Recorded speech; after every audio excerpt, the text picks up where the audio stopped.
ఆఖరి ర్యాంకు రేవంత్ రెడ్డి గారి ఘనత, రేవంత్ రెడ్డి గారి గొప్పతనం వల్ల రియల్ ఎస్టేట్ నాశనం, వ్యాపారాలు నాశనం, అందరి బిజినెస్లు దెబ్బతిన్నాయి, రాష్ట్రం మొత్తం పరపతి డౌన్ అయిపోయింది. ఏం మాటలు మాట్లాడుతున్నాడు ముఖ్యమంత్రి?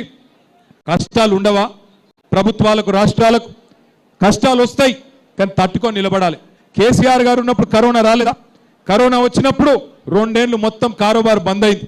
2 ఏళ్ళు కారోబార్ బంద్ అయినా, ప్రభుత్వానికి ఆదాయం లేకపోయినా, రాష్ట్రానికి ఆదాయం లేకపోయినా ఏదన్నా ఒక్క సంక్షేమ పథకం ఆగిందా? షాదీ ముబారక్ ఆగిందా?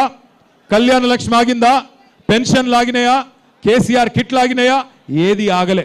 రూపాయి ఆమ్దానీ లేకపోయినా కేసీఆర్ గారు 2 ఏళ్ళు కరోనా సమయంలో కూడా బ్రహ్మాండంగా నడిపించారు. కరోనా సమయంలో కేసీఆర్ ప్రభుత్వం ఎట్లా పనిచేసిందంటే, మీరు ఇళ్లలో తలుపులు పెట్టుకొని ఉంటే మేము బయట మొత్తం హైదరాబాద్లో 42 కొత్త లింక్ రోడ్లు వేసి బయటికి వచ్చే వరకు కొత్త రోడ్లు, కొత్త బ్రిడ్జ్లు, కొత్త ఫ్లైఓవర్లు కట్టినమా లేదా ఒక్కసారి గుర్తు తెచ్చుకోమని చెప్పి కూడా నేను కోరుతా ఉన్నా. అట్లా పనిచేసినాం. కానీ ఇవాళ ముఖ్యమంత్రి ఎట్లున్నాడు రేవంత్ రెడ్డి? నేను ఢిల్లీకి పోతే నాకు అపాయింట్మెంట్ ఇస్తలేరు, నన్ను దొంగ లెక్క చూస్తున్నారు. మరి దొంగ లెక్కనే చూస్తారు కదా, ఎట్లా చూస్తారు? నువ్వు 50 లక్షల రూపాయలతో దొరికిన దొంగవు, నువ్వు దొంగ లెక్కనే చూస్తారు. నాకు అపాయింట్మెంట్ ఎందుకు ఇస్తలేరంటే చెప్పులు ఎత్తుకపోతాడేమో అని భయపడుతుర్రు. ఇక ఇట్లా మాట్లాడినా ఎవడన్నా ఇస్తాడా పైసలు? మనకు ఎవడన్నా పెట్టుబడులు పెడతాడా? పరిశ్రమలు వస్తాయా? మన పిల్లలకు కొలువులు వస్తాయా? ఇంటి పెద్ద అంటే కష్టమున్నా కడుపులో పెట్టుకుంటాడు. కేసీఆర్ గారు నడిపియలే. ఈ రాష్ట్రంలో కరెంటు సమస్య ఉండే, నడిపియలే కేసీఆర్.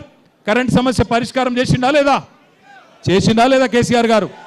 అది వరకు జనరేటర్లు ఇన్వర్టర్లు ఉండేనా లేకుండానా? కేసీఆర్ రాకముందు మంచి ఇళ్ళకి బాధ ఉండేనా లేకుండానా? కేసీఆర్ గారు వచ్చినాక సమస్య పరిష్కారం చేసిండు కదా. మరి నీకేమైంది? ఇలా 2 ఏళ్ళైంది రేవంత్ రెడ్డి గారు వచ్చి. రేవంత్ రెడ్డి ప్రభుత్వం వచ్చినాక మళ్ళా కరెంటు కష్టాలు స్టార్ట్ అయినాయా లేవా? కరెంటు కోతలు చాలా అయినాయా లేవా? అయినాయా కాలేదా? మళ్ళా కరెంటు కోతలు చాలా అయినాయి. నీళ్ళు ఇయ్యనికి రాదు, ఉన్న గురుకుల పాఠశాలలు నడపనికి రాదు. आपके बच्चों के तालीम के वास्ते केसीआर साहब ने आला से आला तालीम आपके बच्चों को देने के लिए 204 स्कूल तश्कील किया उन्होंने. और उसमें हमारे माइनॉरिटी बच्चे ही नहीं, एससी एसटी बीसी अंदरी कोसम 1022 గురుకుల పాఠశాలలు పెట్టిండు కేసీఆర్ గారు. ఇలా గురుకుల పాఠశాలలు కూడా నడిపొస్తలేదు రేవంత్ రెడ్డి గారికి. అక్కడ పిల్లలకు బువ్వ కూడా పెట్టొస్తలేదు. మరి ఏం చూసి ఓటేయాలి కాంగ్రెస్కు? ఇన్ని బంద్ చేసినందుక, హైదరాబాద్ను గబ్బు లేపినందుక, మొత్తం రియల్ ఎస్టేట్ను పండబెట్టినందుక, అందరి కారోబార్లు ఖతం చేసినందుక ఎందుకు ఓటేయాలి?